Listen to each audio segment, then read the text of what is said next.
El poder del mar decide las guerras. Estados Unidos, el Caribe y el regreso de la estrategia naval.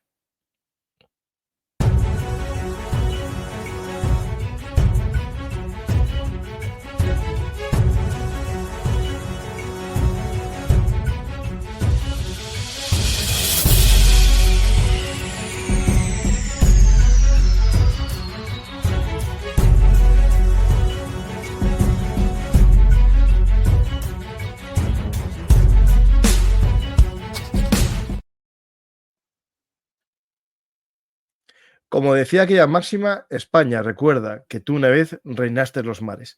Y diría que el geopolítico Mahan, la potencia naval es la potencia mundial. Y eso, y mucho más, en mi libro Un mundo convulso, claves geopolíticas para entender el siglo XXI.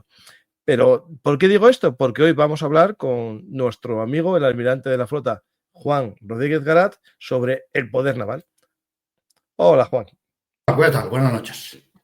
Pues Juan, vamos a hablar del mar, que es algo que conoces muy bien, y de la geopolítica, que también explicas para todo el público en este libro, Tambores de Guerra, contra el desarme moral y militar de España, algo que Europa está despertando, España está todavía un poco con las lagañas en los ojos del despertar, ¿no? Por desgracia, de la guerra del siglo XXI, ¿no? Sí, Europa está despertando en muchos aspectos, muy despacito, mucho más despacio de lo que parece. Todavía no estamos haciendo más que lo fácil, que parece que no lo es, pero lo fácil es poner dinero sobre la mesa.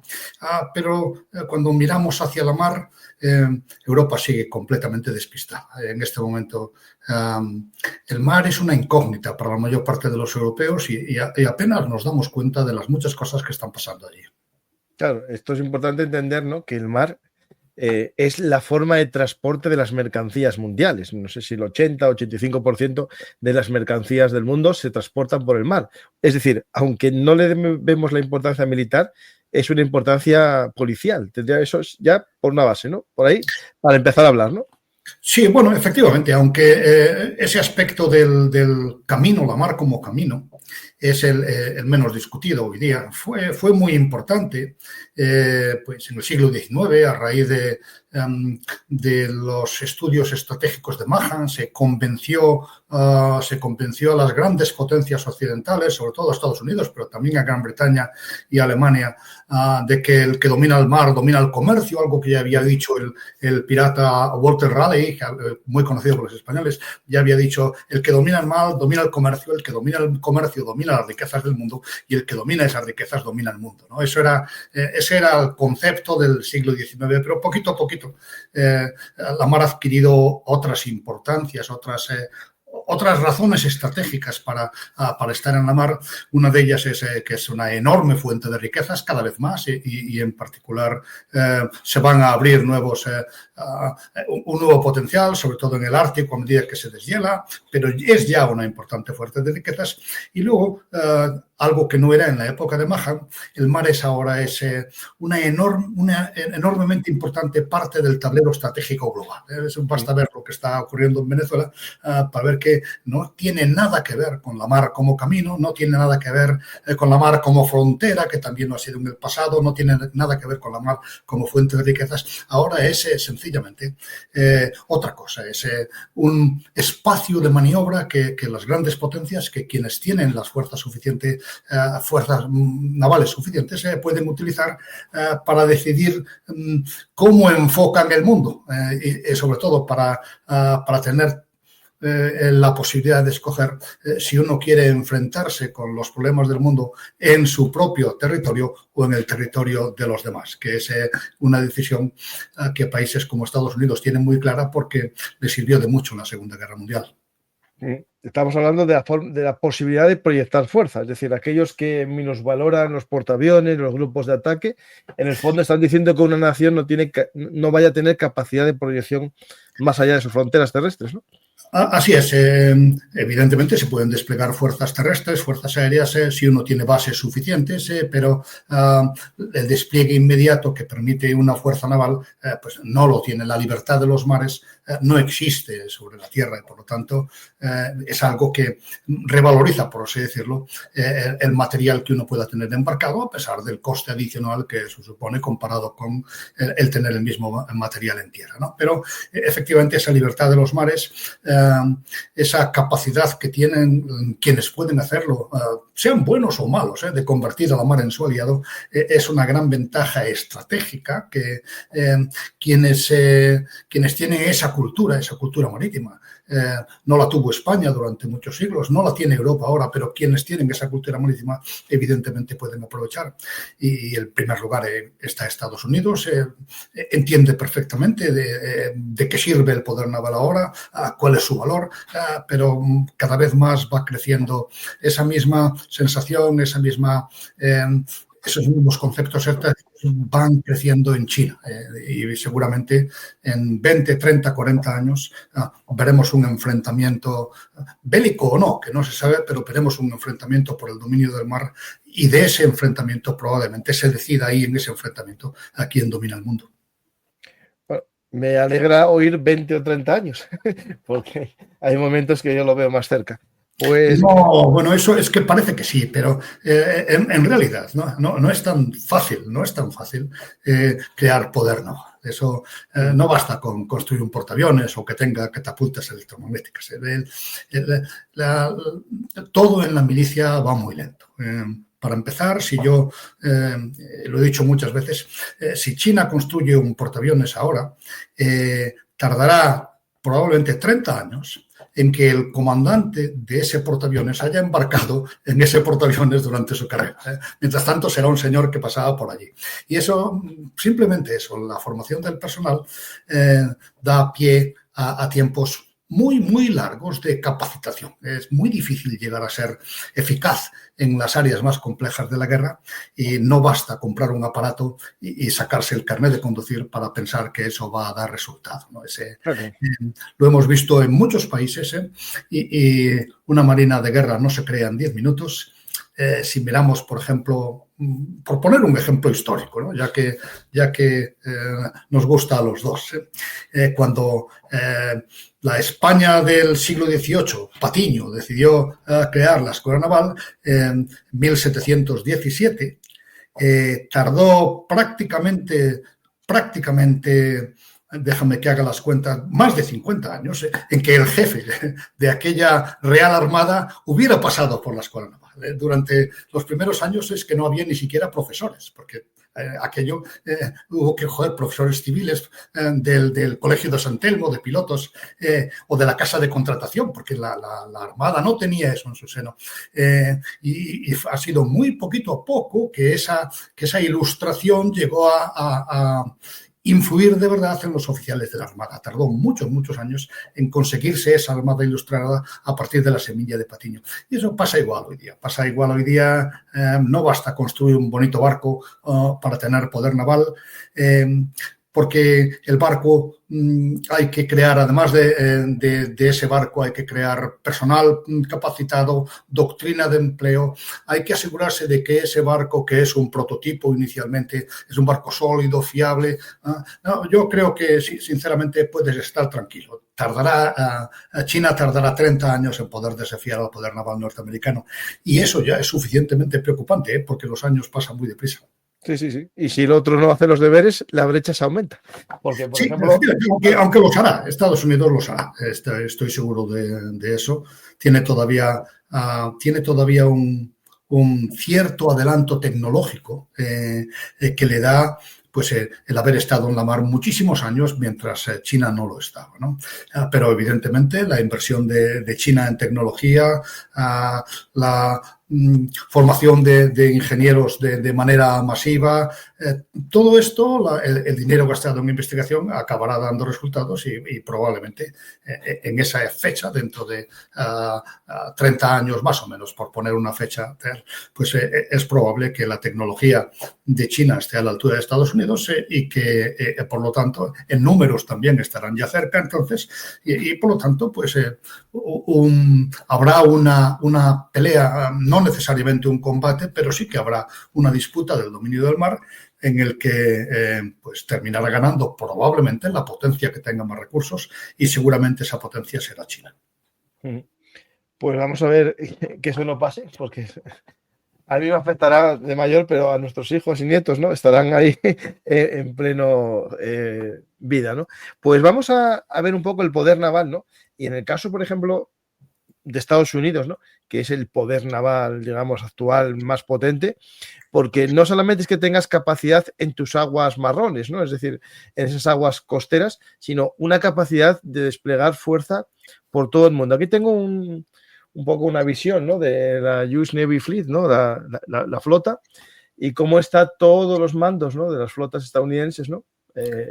Dividido el mundo, ¿no? En áreas, digamos, de proyección de fuerza, ¿no? Básicamente podemos decir. Sí, aquí lo que es importante darse cuenta es de que el poder naval es una herramienta que tiene que servir a una estrategia y esa herramienta se empleará partiendo de unas ideas doctrinales que Estados Unidos tendrá al servicio de alguna estrategia concreta, ¿no? Y eso es, habría que empezar por ahí. ¿Para qué quiere Estados Unidos el poder naval? Y en este momento, pues, insisto, Estados Unidos lo tiene muy claro, es una herramienta de la política. Si vemos qué está haciendo ahora Estados Unidos con su poder naval, no está limitándose a adiestrar sus fuerzas. Aquí está el despliegue habitual de estos barcos. Pero si mira uno dónde están ahora la principal herramienta norteamericana, los portaaviones, los grupos anfibios, los que están en la mar, en este momento tiene uno en Venezuela presionando al presidente Maduro, probablemente buscando un cambio de régimen. Tiene otro, ese es el que está en este momento en los titulares de los periódicos españoles porque nos interesa lo que ocurre en Venezuela, pero tiene otro exactamente igual, de la misma potencia, en el mar de China Meridional, donde lleva la bandera de Estados Unidos para influir en lo que está ocurriendo en Taiwán, y tiene un tercer grupo en este momento operativo en el mar de Corea, donde evidentemente tiene que mostrar el apoyo a sus aliados, a Corea del Sur y a Japón, en un momento en que Corea del Norte ha dejado de ser un estado paria y prosigue activamente sus provocaciones en la región, incluido el lanzamiento de las pruebas de misiles balísticos a veces sobre el propio territorio japonés, más allá en el Pacífico, más allá de las islas del Japón. Quiero decir que ¿qué está tratando de hacer Estados Unidos con estos portaaviones en estas zonas del mundo? Pues lo que tenemos que tener claro es que esos portaaviones influyen en la mente de todos los habitantes del planeta. Cuando hay una crisis en cualquier punto del globo, Oriente Medio, Pacífico, no importa, siempre aparece en el telediario un portaaviones que se despliega allí. Luego ya empieza Estados Unidos a poner sus piezas en el tablero. Luego el 90% de las veces no necesita ni siquiera utilizar esa pieza, pero ya está influyendo con su mera presencia. Esto, si queremos verlo con perspectiva histórica también, esto es prácticamente lo mismo que la diplomacia de cañoneros. Cañoneras, pero es que lo iba a decir yo, te va a interrumpir. Diplomacia de cañoneros, mucho más sofisticados, mucho más capaces, pero es la diplomacia de cañoneras. ¿Qué se persigue con todo esto? Pues pongamos el caso de Venezuela. Influir en las decisiones del presidente Maduro, un presidente ilegal, evidentemente, porque ha falsificado, ha hecho trampas en las elecciones, pero que de acuerdo con la Carta de Naciones Unidas nadie puede hacer nada sobre ese asunto, nada más que el Consejo de Seguridad, que desde luego no lo va a hacer, y por lo tanto no tiene derecho legal Estados Unidos a presionar a ningún otro país. La base de la Carta de las Naciones Unidas es precisamente que no se empleará la fuerza ni la amenaza de la fuerza en las relaciones internacionales. Bueno, eso evidentemente... Por eso está lo de terrorismo, ¿no? Por eso los definen como terroristas para poder intervenir. Ya, pero efectivamente los define como terroristas para poder intervenir, pero eso le da exclusivamente derecho interno. Eso es... las leyes internas del país. Justificarse ante su propia opinión pública, no para justificarse ante la comunidad internacional. Uno no puede decir, la guerra está prohibida, pero si uno dice que el otro es terrorista, terrorista ya puede haber guerra. No, la Carta de las Naciones Unidas no es tan ingenua como para eso, porque entonces prácticamente todas las guerras pasarían a ser legales en vez de ilegales. A pesar de todo, estamos tan acostumbrados a ver esta diplomacia de cañoneras con los portaaviones que ya no se nos mueve un músculo. Incluso digo, bueno, pues la verdad, bien se merece Maduro que le presionen para dejar el poder que realmente perdió en las últimas elecciones, ¿no? Pero es algo que hay que recordar. Está prohibido por la Carta de las Naciones Unidas y más prohibido está todavía el atacar a estas lanchas del narcotráfico, que nadie va a echar de menos a estos delincuentes, a estos criminales, pero que la Declaración de Derechos Humanos exige que sean detenidos y tengan un juicio justo. Bueno, pues eso es lo que Estados Unidos haría. Si Estados Unidos en su propio territorio decidiera lanzar misiles sobre los coches de los narcotraficantes, el que lo hiciera terminaría en la cárcel. En aguas internacionales, como no hay ningún juez que tenga poder, en teoría, pues pueden hacerlo y salirse con la suya, pero se están creando nuevas reglas para el mundo de la mar en concreto, que no sabemos a dónde nos van a llevar, porque a quién va a designar como terrorista Estados Unidos la siguiente vez. Eso es lo que nadie puede saber, y eso, evidentemente, insisto, es una justificación tan burda como la de Putin cuando dices que Ucrania es mía. No, pues no es verdad. Los narcotraficantes son delincuentes, evidentemente criminales, se merecen todo lo que les ocurra, pero no son terroristas. Están haciendo un tráfico ilegal con el único fin de ganar dinero. Sí. ¿No? Y aparte de otros que están por otra zona y no pasa nada, ¿no? Es un poco extraño. Bueno, estoy completamente seguro de que si algún traficante norteamericano, que alguno hay, fuera atacado por el ejército colombiano, pues a Trump le parecería extraordinariamente mal y tomaría medidas para evitarlo. Claro, y cuando hablamos del más fuerte, evidente. Sí, eso sin duda ninguna. Cuando hablamos del poder naval, claro, se nos viene siempre esta capacidad, ¿no?, de los grupos de portaaviones, y también están los grupos anfibios, ¿no?, que muchas veces también en el caso estadounidense tienen portaaeronaves tipo portahelicópteros, ¿no?, como nuestro Juan Carlos I, un poco para que la gente se venga un poco a la mente, ¿no? Un portaaeronaves, pero cada vez es buque anfibio, ¿no?, como el Iwo Jima, ¿no? Pues sí, el Iwo Jima, que está en Venezuela, es bastante más grande que nuestro Juan Carlos I, mucho más grande, mucho más capaz.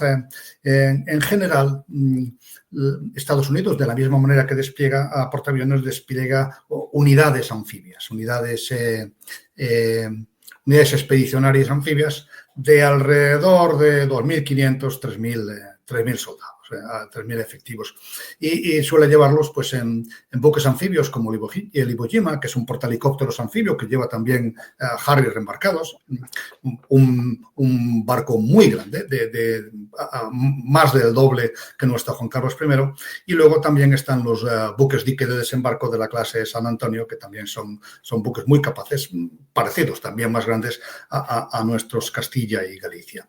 Entre los tres, ya digo, suelen llevar unos 3.000, 2.500, 3.000 efectivos, que es lo que tiene en este momento a su disposición Trump en el Caribe para acciones en tierra. Evidentemente es insuficiente para un desembarco. Solo hay que recordar que en el caso de Irak, Estados Unidos desplegó más de 100 veces el número de efectivos que tiene en el Caribe ahora para invadir ese país. Por lo tanto, con 3.000 soldados no se invade nada, pero qué duda cabe que se pone presión adicional sobre el presidente Maduro, porque lo que sí que es cierto es que si la presión de las fuerzas navales norteamericanas consigue que haya un movimiento interno dentro de Venezuela de oposición, una rebelión armada, una sublevación, una guerra civil en Venezuela, entonces en esas condiciones esos 3.000 soldados, esos 3.000 marines norteamericanos que están ahí listos para desembarcar, entonces sí que podrían hacer la diferencia. Claro, ese tipo de despliegue, ¿no?, elimina la posibilidad de lo que Maduro dijo hace poco, se filtró en los medios de comunicación, el hecho que dijo lo siguiente: como Estados Unidos sabe que solo nos puede echar si hay una invasión terrestre, lo vemos casi imposible que esto pase, ¿no? Porque con este despliegue de 10.000 soldados entre infantería de marina y alguna unidad que esté en las islas, es muy difícil entrar en tierra en un país tan grande como Venezuela. Es absolutamente imposible. Pero además es que tampoco el electorado, los votantes de Trump estarían dispuestos a aceptarlo. Y luego hay un último factor que es importante. En Estados Unidos el presidente no está autorizado para declarar la guerra. Tiene que hacerlo el Congreso. Y el Congreso ni siquiera ha sido consultado. Probablemente no aprobaría una guerra en Venezuela. Y ¿qué es lo que ocurre? Que tradicionalmente pues, el presidente se reserva ciertos derechos alegando urgencia o alegando, básicamente un riesgo inminente para el país. Sí, un peligro inminente. Que le permiten una primera reacción que en 2 meses tendría que conseguir. Creo que son 2 meses. En 2 meses tendría que conseguir la autorización del Congreso, que insisto que es muy difícil que la consiga. El Congreso norteamericano, aunque tiene una pequeñísima mayoría, el Partido Republicano, el Congreso norteamericano tiene libertad de voto e incluso los propios republicanos votarían, muchos de ellos, contra una guerra en el extranjero, algo que Trump había prometido en sus campañas, evitar, el olvidar esa tradición de intervenir en el extranjero para convertirse para hacer América grande y hacer de verdad, hacer real el eslogan ese de America First, No tiene en mente el presidente Trump desembarcar en Venezuela y desde ese punto de vista Maduro puede estar bastante tranquilo. Y otra cosa es que de alguna manera se consiga, como ocurrió en Afganistán, se consiga una rebelión interna y a esas unidades rebeldes sí que podría apoyarlas de muchísimas maneras los buques que tiene ahora Estados Unidos en el Caribe. Claro, podría hacer ataques, digamos, estratégicos, ¿no? A cuarteles, zonas de comunicaciones y posteriormente ver si cuarteles se van sumando una especie de rebelión que ya esté tramada por la CIA de alguna manera. Que eso sería un escenario que sería lo más normal. No sí, pero lo hemos visto en Irán y no funciona con facilidad. No tan fácil, ¿no? Los dictadores no se dejan arrebatar el poder tan fácilmente, ¿no? No, ni Irak. El fundamento de la campaña israelí, no la norteamericana, que fue muy puntual, pero el fundamento de la campaña israelí, los 12 días de guerra que les permitió Trump, era tratar de provocar un cambio de régimen. Pero ¿cuál es el problema? Que cuando uno se enfrenta a un régimen como el iraní, el primer ataque, la primera noche, pueden morir muchos jerarcas de la República Islámica porque se les coge desprevenidos. Otra cosa es que esto entre dentro de las reglas internacionales. Las guerras, en principio, es obligatorio declararlas antes de atacar. Cuando no se hizo en Pearl Harbor fue una infamia, pero ahora ya parece que ha dejado de ser. Está de moda, esto ya no. Entonces, esa primera noche uno puede matar a unos cuantos jerarcas, pero ya ahí se acaba. Los demás, el siguiente día, los jerarcas del régimen se habrán ido al hospital o estarán debajo de una escuela con niños encima. Por lo tanto, ya no se les puede matar. El número de blancos disponibles para atacar en un país como Venezuela no es infinito.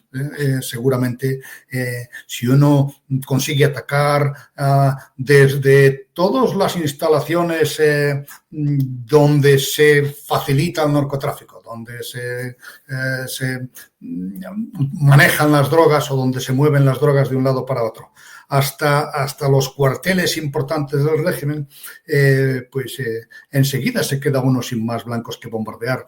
Así que si Maduro se pone el paraguas, si consigue sobrevivir, que seguramente sí, porque él en este momento estará donde no se le pueda matar, si consigue sobrevivir a estos primeros días, a los 5, 8, 10 días, al final terminarían los americanos como los israelíes en Irán, bombardeando comisarías de policía, cárceles y cualquier cosa que se le ocurra, porque ya no hay más blancos. No hay más que atacarlos. Y a partir de ahí, pues esa campaña pierde todo el sentido. Hay que recordar que, en general, los pueblos, y es curioso, porque siempre pensamos que nuestro pueblo se va a unir cuando lo ataquen, pero los demás no. Los demás piensan lo mismo. Los pueblos en general se unen cuando son atacados y todos sabemos multitud de ejemplos históricos en los que pueblos que no tienen aprecio a sus líderes.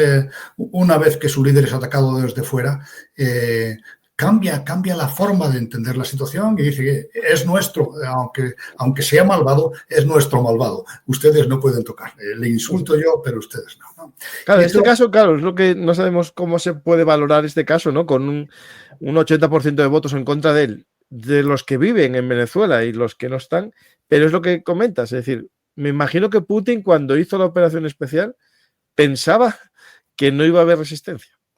Claro, efectivamente. Él pensaba que no iba a haber resistencia militar, al menos. Él se equivocó porque no la hubo en Crimea y extrapoló la situación. Pero también se equivoca rotundamente si cree que lo que está haciendo ahora, que es bombardear a los civiles para bombardear las instalaciones energéticas ucranianas para tratar de rendir a los ucranianos por el frío, o simplemente bajo el pretexto de que está bombardeando a la muchas veces inexistente industria de defensa, el complejo militar industrial ucraniano, que luego en otras ocasiones niega que exista. Bajo esa pretensión de bombardear eso, lo que está haciendo es bombardear las ciudades y causando víctimas civiles, y esos ataques provocan mucho odio. Hay yo no sé si ya lo he contado aquí porque hemos hablado muchas veces y siempre temo repetirme, pero no hace mucho se publicó un documental de la BBC sobre los bombardeos alemanes de Londres y salía todavía un superviviente diciendo: en mi casa no se podía hablar de Churchill porque era anatema, lo odiábamos, pero en cuanto empezaron a bombardear Londres se convirtió en un ídolo para nosotros, ya era prácticamente Dios. Y eso... Bueno, pues no es la única vez que ha ocurrido. Las dictaduras, en concreto, cuando son atacadas desde fuera, se reafirman.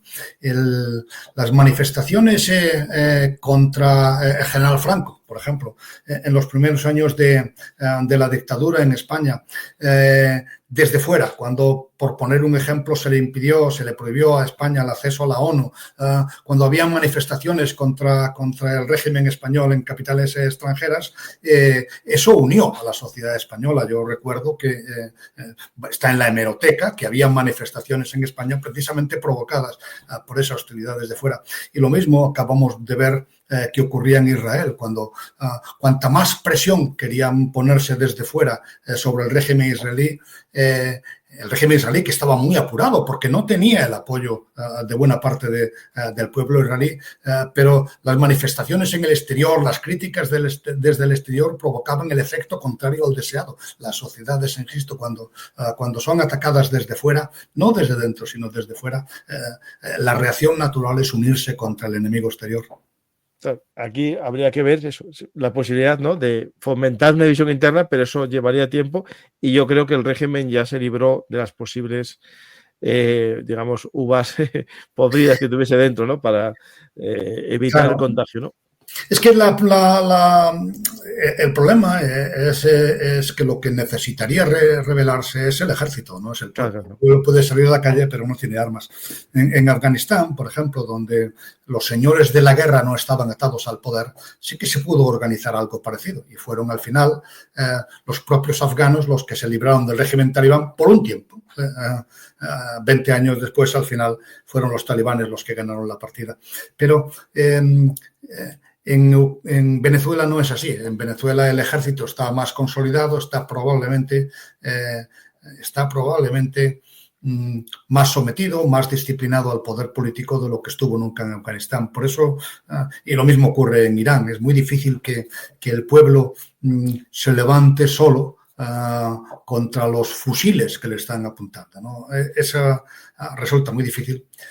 Yo no soy optimista de que eso pueda ocurrir en Venezuela, porque ya digo que si la institución militar venezolana, que no tiene ninguna capacidad de combate, pero que es un poder fáctico importante de cara a la población, si la institución militar no se rebela contra Maduro, no hay muchas posibilidades de que por la fuerza se le pueda echar. Vamos a decir casi que el ejército actual bolivariano, más que un organismo de defensa, es un organismo de represión interna. Lo que se llamaba poder fáctico en otra época, se llamaba poder fáctico, es lo que es. Y también lo es en Rusia y en China. Y esa es una de las razones por las que Rusia ha tenido tantas dificultades y sigue teniendo tantas dificultades, aunque evidentemente ha aprendido mucho en los últimos 4 años, pero sigue teniendo enormes dificultades en Ucrania porque era un poder fáctico. Y esa es una de las razones que nos permiten estar relativamente tranquilos con respecto a China, porque hay que recordar que el propio Xi Jinping, al terminar el último congreso del Partido Comunista Chino, salió diciendo que iba a ordenar al ejército chino prepararse para la guerra, y desde la perspectiva occidental surge la pregunta inmediatamente: ¿qué es lo que estaban haciendo antes si no estaban preparándose para la guerra? Sí. Es cierto. Claro, en lo que es la Armada venezolana, bueno, tiene alguna fragata de origen español de Navantia y poco más, un submarino que no se sabe si funciona. Es decir, el poder naval no va a ser un impedimento en el caso de un enfrentamiento con Estados Unidos, está claro. No saldrá a la mar, está claro. Hay una fragata, no es española, la fragata es una Lupo italiana muy, muy vieja. Navantia es menos, no son, los que tienen Navantia no son fragatas. ¿Vale? No son fragatas, son patrulleros. Son patrulleros de cultura, algo parecido en concepto a nuestro BAM. No es lo mismo, pero es algo parecido. Tienen la misma función que nuestros BAM. No son buques de combate en ningún caso. Y los submarinos son submarinos que tienen 45 o 50 años. Tiene 2, uno está inoperativo, el otro no se sabe muy bien, pero con 50 años no se puede llegar muy lejos. O sea que realmente la Marina venezolana se quedará en puerto. Pues tenemos el poder naval, que más o menos está claro que el poder naval de cada nación tiene que ver con su estrategia, ¿no?, de defensa o su plan de defensa. Es decir, en el caso español hablamos del poder naval que está abandonado en parte o se olvida, y ahora que es los presupuestos, ¿no? Hace no mucho hablé con el vicealmirante Sanjurjo, ¿no?, de la posibilidad de un portaaviones, ¿no?, para España. Hay gente que no lo ve, otros que lo defienden. Yo creo que hay que entender que España, ¿no?, con poder naval, un país que es península, que tiene 2 archipiélagos y Ceuta y Melilla, ¿no?, y las islas de soberanía, el poder naval español tiene que tener cierta proyección, ¿no?, capacidad de proyección. Claro, hay gente que todavía ve la mar como una frontera, ¿no? Y simplemente como una frontera. Eso es algo natural. Y entre los países occidentales, el único que era así, que había construido su marina como una frontera, hasta hace muy poco, era Suecia, ¿no? Suecia tenía una marina costera para la defensa de sus costas. Suecia no tiene frontera con Rusia, pero sí tiene frontera marítima con Rusia, y había hecho una marina de pequeñas unidades. Es divertido el asunto porque ahora evidentemente se da cuenta, una vez que entra en la OTAN, de que tiene que enviar buques al exterior. No tiene fragatas, tiene, ya digo, pequeñas corbetas costeras, y se da cuenta de que para colaborar con los demás tiene que mandar por lo menos sus unidades de caza de minas a las fuerzas aliadas, ¿no?, a las fuerzas permanentes de la Alianza Atlántica, y se ha encontrado con una dificultad sorprendente, ¿no? Lo digo porque estas cosas demuestran hasta qué punto somos ciegos, los países, no solo España, somos ciegos estratégicamente. Pues se ha encontrado con que cuando quiere desplegar fuerzas al extranjero, tiene un acuerdo con los sindicatos militares que prohíben, como era una fuerza costera, que prohíben que nadie esté fuera de su casa más de una semana, con lo cual, evidentemente, una marina, la que no puede estar fuera de su casa más de una semana, evidentemente es una marina inútil en el tiempo moderno.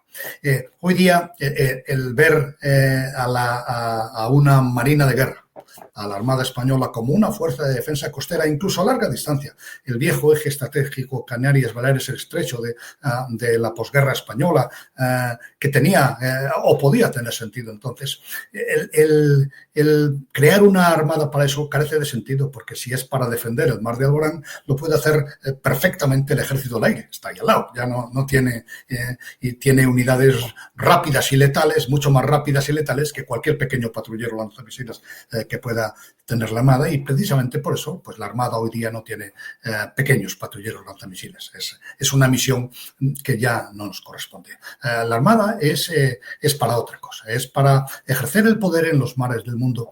Y aquí hay muchos aspectos, me voy a enrollar un poco, si me lo permites, ¿no? Porque de la misma forma, los europeos, a la fuerza ahorcan. Estamos entendiendo ya que los imperios crecen y se debilitan y desaparecen. Europa, como los viejos imperios del pasado, está empezando a ver cuestionadas sus fronteras, sus zonas de influencia. Nosotros vemos que lo que pasa en Ucrania nos afecta porque es nuestra frontera y porque si se pierde Ucrania nos empequeñece y luego probablemente siga la decadencia y que cada vez, como el imperio bizantino, terminemos reducidos a nuestras propias murallas hasta que nuestras propias murallas no puedan defendernos. Y esa percepción que en Europa existe sobre lo que pasa en Ucrania y por eso tanto empeño en que Ucrania se defienda, en que Ucrania resista, porque es nuestra defensa adelantada, no ocurre en los mares. Los mares, en cambio, parece, o hay gente que parece dispuesta a entregárselos a cualquier enemigo. Y el que domina el mar sigue dominando el mundo. Los mares del mundo, como la tierra, ¿no? Son reflejo de lo que está ocurriendo en los últimos años.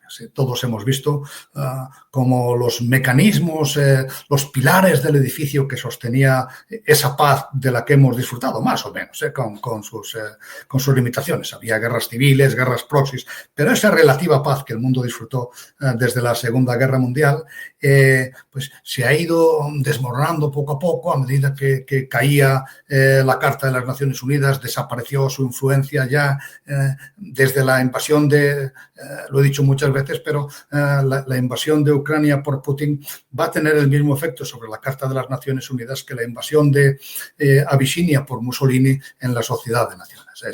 Es el clavo final del ataúd. Y al desmoronarse ese edificio, como también se está desmoronando el de la disuasión nuclear y como también se está desmoronando la interdependencia económica que unía a muchos países y que hacía que la guerra fuera improbable porque los dos iban a perder, pues junto a ese edificio de la seguridad se ha desmoronado también aquello que sostenía la relativa paz que se daba en los mares, que era sobre todo un instrumento, la Convención de las Naciones Unidas sobre el Derecho del Mar, ¿no? Estaba muy basada en la Carta de la ONU y, bueno, pues ha desaparecido entre las ruinas de ese edificio de nuestra seguridad y hoy día es papel mojado. Y eso se ve en todos los mares del globo. Y me vas a permitir, si tenemos tiempo, de hacer un repaso, ¿no? Empezando por el Báltico, ¿no? El Báltico, que hoy día pues es uno de los puntos clave de la seguridad mundial y es un mar, ¿eh? ¿Y qué está pasando en el Báltico? Bueno, sobre su superficie, en altura, hay violaciones del espacio aéreo aliado, que son más fáciles siempre sobre la mar, pues que es mucho más difícil tener una referencia clara para demostrar a lo que está ocurriendo. Fue un error. Sí, sí. Efectivamente, pero todavía es peor en los fondos marinos, donde la vieja ancla se está utilizando por algunos de los petroleros fantasma que utiliza Rusia, que fleta Rusia, no son buques rusos, son de distintas banderas, de distintos propietarios, fletados por Rusia, pagados por Rusia para hacer lo que hacen y que han ido arrastrando anclas por el Báltico.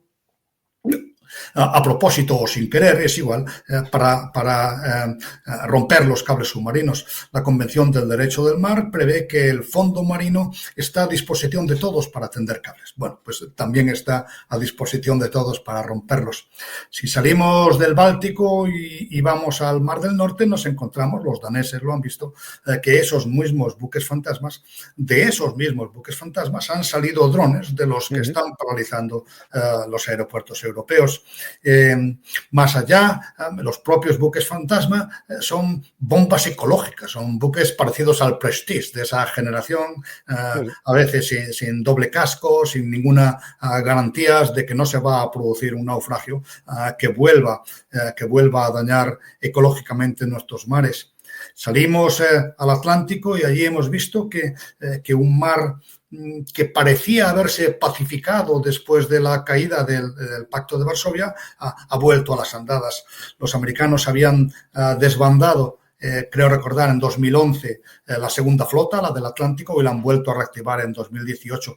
Y en 2019 la OTAN ha creado un mando atlántico en Norfolk, en el otro lado del Atlántico, en Estados Unidos, precisamente para hacer frente a esta nueva amenaza submarina. Vuelven a sonar los tambores de guerra en el Atlántico. Mira, Juan, justo tengo ese mapa de los gaps de salida de los barcos rusos a través de Groenlandia, Islandia, Islandia, Reino Unido.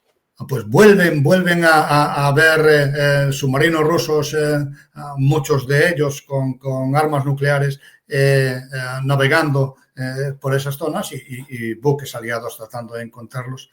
Luego, si entramos en el Mediterráneo, tenemos en el Mediterráneo los problemas de siempre. El Mediterráneo es una frontera muy complicada entre Europa y África, entre un mundo rico y un mundo mucho menos rico, entre una cultura de origen cristiano, ya no es muy cristiana, pero de origen cristiano, sí, que por lo menos es heredera del humanismo cristiano, y una cultura musulmana, entre prácticamente una Europa democrática y un continente africano donde la democracia es en general una rara excepción. Y en esa frontera pues pasan muchas cosas de difícil solución. No hemos encontrado todavía ningún marco legal que permita, ya sea por exceso de ingenuidad o por las razones que sea, combatir desde los flujos ilegales de drogas a los de personas, ¿no? Es muy complicado. Podemos criticar a Trump por hundir las marchas de narcotraficantes, pero no hemos encontrado tampoco una solución dentro de la ley que permita combatir con eficacia ese tráfico, ¿no? Pues hay que conceder, evidentemente, en los dos lados, hay que buscar un intermedio. Pero por si a esos problemas de siempre tenemos la vuelta de los rusos al Mediterráneo y tenemos también el bloqueo de Gaza, que aunque la guerra ha terminado, están en tregua, el bloqueo sigue siendo permanente, el bloqueo de Gaza que la comunidad internacional no ha sabido entender. Es una herramienta legal, pero que no hemos sabido entender y que se repite en el Mar Negro. En principio ha sido Rusia la que bloqueó las costas de Ucrania para impedir la salida de grano, en un bloqueo que, por cierto, así como el de Israel, sí, ese a nadie le pareció que iba contra la ley, a pesar de que estaban en una situación muy parecida, y es un bloqueo que se ha levantado por la fuerza. Los bloqueos son herramientas de fuerza, se levantó por fuerza, por un país, Ucrania, que no tenía marina, a base de ingenio y de armas nuevas y de nuevos conceptos operacionales que pusieron de rodillas a una marina que parecía poderosa, parecía de cara al exterior. Las marinas, uno de los termómetros para medir la eficacia de las marinas son los días de mar en tiempo de paz. Y si le aplicas ese termómetro a la marina rusa, hubiera sabido que tenía una fiebre alta. Pero si los drones ucranianos han sacado los pies de barro de la marina rusa, todos los demás tenemos que hacernos mirar nuestros propios pies a ver qué es lo que podría ocurrir en el momento actual. Tenemos los marinos, no solo los gobiernos que diseñan la estrategia de los marinos, también tenemos que pensar en lo que estamos haciendo. Pero seguimos, vamos ahora al Mar Rojo. Llegamos al Mar Rojo, donde los hutíes han decidido, por su cuenta y riesgo, interrumpir una de las grandes arterias de la comunicación marítima, el Mar Rojo, en dirección al Canal de Suez, ¿no? Y lo hacen además de una manera que es importante darse cuenta. Lo hacen con misiles de largo alcance, no muy eficaces, pero han llevado a cabo ataques letales. Los misiles que les da Irán de tecnología china no han resultado muy eficaces, los drones todavía menos, pero evidentemente han hundido barcos y han causado que muchas compañías navieras se den la vuelta por el Cabo de Buena Esperanza.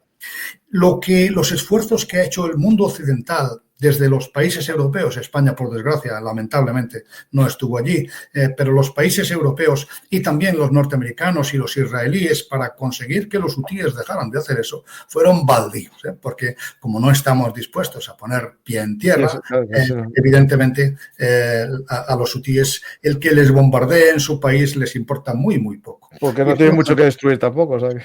No hay mucho que destruir, e incluso si en algún momento pues se consigue matar a alguno de sus líderes, hay otros encantados de ocupar su puesto. Por lo tanto, pues no se consiguió prácticamente nada. Han estado haciendo lo que han querido y eso, por así decirlo, debería de preocuparnos mucho de cara al futuro.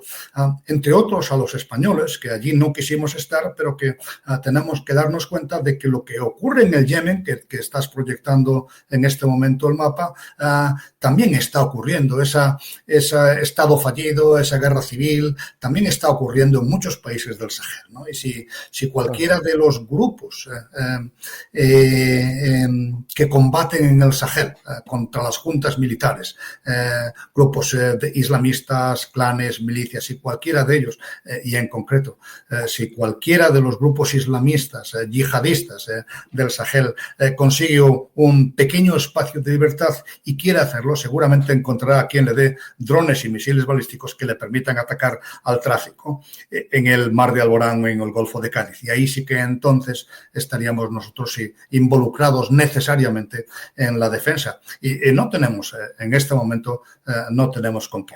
Pero vamos a seguir más hacia el sur y vemos... Vamos al Índico, donde vemos el rebrote de la piratería, aprovechando el río revuelto. La piratería somalí no es un grave riesgo. Hoy día, evidentemente, no está a la altura de lo que fue en 2010 o 2011, cuando yo tuve la oportunidad de estar allí.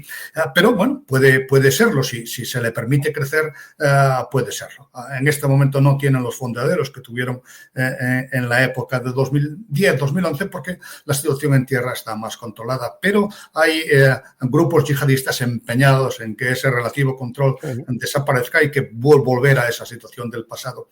Pero por si no bastara la verdadera piratería, hay otra falsa piratería. La ley del mar dice que los piratas necesariamente tienen que ser individuos privados, no los estados. Pero Irán, no hace muchos días, ha secuestrado otra vez un petrolero en el Golfo de Hormuz. Y aunque lo ha soltado, el Talara lo ha soltado a los pocos días, no sabemos realmente lo que habrá cobrado, cómo habrán sido las negociaciones para soltar ese petrolero. Por lo tanto, aunque eso no sea piratería, por definición, porque lo hace un Estado y no un individuo privado, se le parece bastante. Si seguimos más siempre navegando hacia el este, llegamos al mar de China Meridional y ese es el agujero negro donde puede ocurrir de todo, donde las ambiciones expansionistas de China para China, su Ucrania es el mar de China Meridional y la isla de Taiwán. Es ahí donde quiere ejercer esa expansión que justifica el imperialismo, ¿no?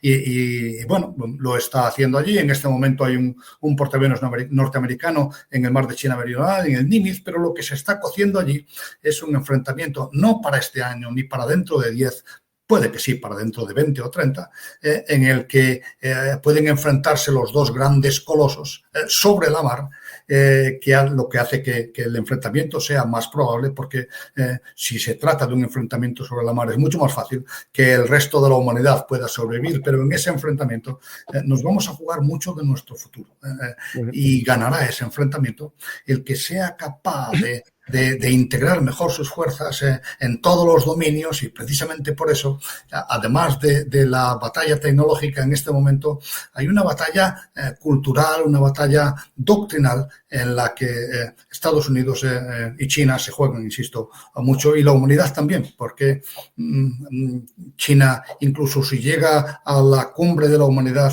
por medios pacíficos, lo cual es legítimo, no tiene los mismos valores que Europa. Y nos gustan nuestros valores, tendríamos que estar en condiciones de defenderlo. Esto es a largo plazo, evidentemente, pero ya se están produciendo a corto plazo, cada día, colisiones entre buques de guerra chinos y patrulleros filipinos o vietnamitas, porque es un mar que está caliente por las ambiciones imperialistas de China. Más hacia el norte tenemos el mar de Japón, que los coreanos llaman mar del este. Ahí, las tensiones todavía no han llegado a la mar, aunque las pruebas de misiles balísticos coreanos se hagan sobre la mar. El dragón norcoreano aún no ha aprendido a navegar, pero como el de China sí que lo hace, sin duda las cosas también van a ponerse allí más calientes. Y otro de los portaaviones norteamericanos en este momento, el George Washington, está haciendo esa influencia, esa diplomacia de cañoneras en ese mar también. No, y caliente con la primera ministra japonesa que no se calla. Así es verdad. Es que también la palabra es un arma de guerra, ¿no? Bueno, vamos al otro lado. Ya llegamos al Pacífico, donde Estados Unidos está también hundiendo lanchas en principio asociadas con el narcotráfico, y luego ya pasamos el canal de Panamá y llegamos al Caribe, donde está en todos los periódicos lo que está ocurriendo. Si terminamos el viaje yendo hacia el norte, pues llegamos a las aguas de Groenlandia. El Ártico se está deshelando. Hoy día lo he comprobado en internet. Rusia ofrece viajes al Polo Norte en rompehielos por 28.500 euros por persona. Es bastante dinero, pero no es mucho para repetir la gesta de Ronald Perry con calefacción en agua caliente. Va a ser el rompehielos haciendo el camino. Eso, el caminante hace camino al andar. Efectivamente. Hace poco se publicó una fotografía de un rompehielos noruego y uno ruso, los dos proa con proa, justo en el Polo Norte, en el latitud 90 grados, ¿no? El Polo Norte ya está abierto por ahora, evidentemente, en algunas épocas del año y con rompehielos, pero lo que es el Ártico como camino se va a abrir poco a poco, como fuente de riquezas también. Las fuentes de riquezas, el mundo sabe que buena parte de la supremacía del futuro se va a jugar en los fondos marinos. La riqueza de los fondos marinos va a encumbrar naciones y va a derribar otras, y por lo tanto, pues ahí hay mucho en juego, y normalmente cuando hay mucho en juego la humanidad termina repartiéndoselo bofetadas, ¿no? Por lo tanto, lo del Ártico debería preocuparnos a todos, y Rusia, de hecho, ya está reforzando allí todas sus instalaciones. Después de este repaso al mundo, la verdad, pensar que Europa puede ceder todo ese terreno a los demás y pensar que puede sobrevivir, a mí se me antoja ridículo, ¿no? El pensar que, bueno, no importa, tenemos aquí un sistema antibuque en Tarifa y con eso ya nos quedamos contentos. No, el que domine el mundo, el que domine el mar, dominará el mundo, y nosotros somos parte del mundo, así que más vale que salgamos a jugar esa partida. Nosotros solos, evidentemente, no podemos. Necesitamos jugar esa partida con Europa, y para jugar esa partida con Europa necesitamos tener algo que aportar, y eso es esa finalidad estratégica es la que debería de orientar todos nuestros planes de adquisiciones. ¿Qué es lo que necesitamos? Pues prácticamente, si uno se pone en todas las situaciones que hemos estado hablando, desde la más grave en el mar de China Meridional hasta una de relativamente baja intensidad en el propio Mediterráneo, eso es lo que la Armada necesita para el futuro. Necesita ser capaz de jugar en todos los campos, incluso por el hecho de que no se puede ceder bazas gratuitas al enemigo, de la misma forma que Europa está interesada en lo que ocurre en Ucrania, no solo por generosidad, no por altruismo, que también, no por humanidad, sino porque después de Ucrania, si el oso ruso devora Ucrania, estará más fuerte y Europa estará más débil para la siguiente tanda, ¿no? Y esto es una labor de años. Yo insisto en que lo que ocurre en tierra, lo que ocurrió con el Imperio Bizantino, que fue perdiendo territorios y bueno, lo miraban desde detrás de las murallas de Constantinopla, las mejores de su época, lo miraban con relativa tranquilidad hasta que cayeron. Hasta que cayeron. Las murallas solas no pueden defenderte. Europa no puede refugiarse en sus murallas, tiene que salir en muchos sentidos. Política, económicamente, tiene que salir de sus murallas, pero donde es más obvio que eso tiene que ser así es precisamente en la mar. Y sí, necesitamos un portaaviones para hacer eso. Pues ahí invito a ver a la gente los programas que tengo sobre el portaaviones y el programa rumbo al futuro de la Armada. Pues, Juan, hicimos una navegación rápida, pero navegamos por todos los mares y océanos, ¿no? Más o menos. Nos queda, el Ártico es un lugar que para mí yo creo que es importante entender su importancia, y que al final también es un mar digamos que enfrenta a la OTAN y a Rusia. Si vemos el mapa, está la OTAN por un lado del Ártico y por otro lado Rusia, no hay otros. Así es, el mar es camino y es frontera y cuando se abra el camino se abrirá también la frontera y por lo tanto habrá en un lado del Ártico estará Rusia y en el otro lado del Ártico estará la OTAN. La OTAN en este momento es una de las grandes incógnitas de cara al futuro. Estará la OTAN, estará Estados Unidos y Europa como aliados, estarán como rivales. Es muy difícil en este momento poder predecir el futuro, sobre todo porque no solo depende de Donald Trump. Hay que recordar que Donald Trump lo ha elegido el votante norteamericano y bueno, pues lo que deberíamos nosotros de realmente valorar es qué podemos ofrecerle a los votantes norteamericanos para que sigan de la mano con Europa. Y para eso pues hay que demostrarles que a ellos también les conviene.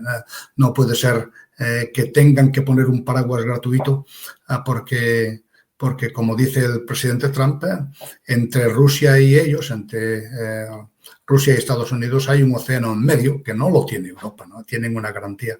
Y eso, el otro día, dándole vueltas a esta frase de Trump. Por Bering no. No, también hay un, no es un océano, pero casi, y tampoco es el mejor camino para invadir Estados Unidos. No, tampoco, no. Pero sí que está la mar que los separa.